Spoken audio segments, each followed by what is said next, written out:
L'argument irréfutable est un vrai piège. Quoi que vous disiez, la personne se réfugiera toujours dans ses croyances pour trouver un autre argument qui aura pour but de faire vaciller votre démonstration. Générique.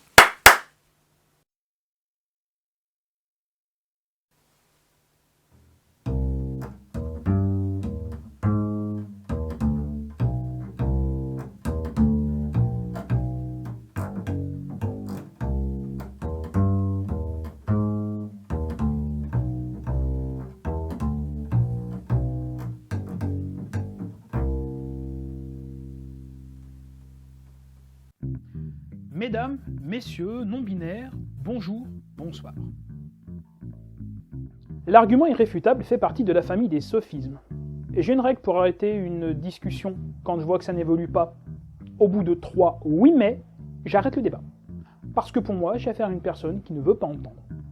D'autant plus si les contre-arguments ne sont pas sourcés ou s'ils sont basés sur des sophismes et biais ou l'irrationalité en général. Je peux être dans l'erreur moi-même sur mes croyances, sans pour autant le savoir, car on peut avoir tort pour de bonnes raisons.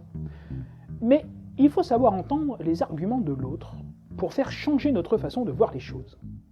Souvenez-vous quand je vous expliquais qu'il fallait que l'on accepte de faire bouger nos curseurs de nos croyances. C'est la raison pour laquelle je parle d'évaluer l'argument de l'autre. L'argument irréfutable est un vrai piège.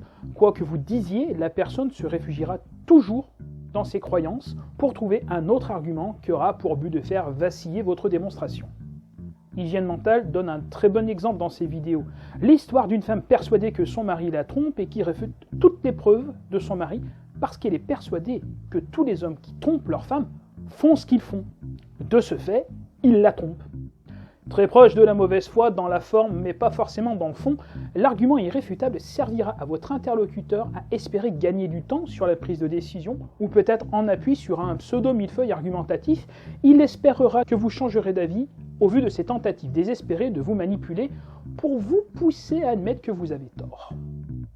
Il va sans dire que c'est avec le plus grand calme que votre contradicteur va vous asséner ses arguments avec une sorte d'aplomb et d'assurance qui ne vous trompera pas.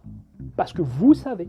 Vous allez certainement voir que les réponses ne collent pas avec vos questions, que le sujet tente de déplacer le problème, qu'il y a un ensemble de sophismes que l'individu mettra en place pour gagner cette bataille.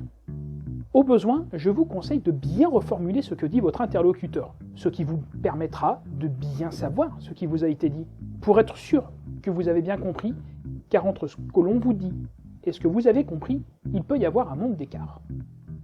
Reformulez, restez calme, recentrez au besoin le débat si les réponses ne correspondent pas et ne vous faites pas avoir par cette tentative de manipulation. Au besoin, interrogez la croyance de l'autre, avant toute chose, ça vous aiguillera sur le type de remarques auxquelles vous aurez droit, et ainsi mieux les repérer dans le discours. Maintenant que vous savez, attaquez-vous aux idées et pas aux personnes. Restez critique et à la revoyure.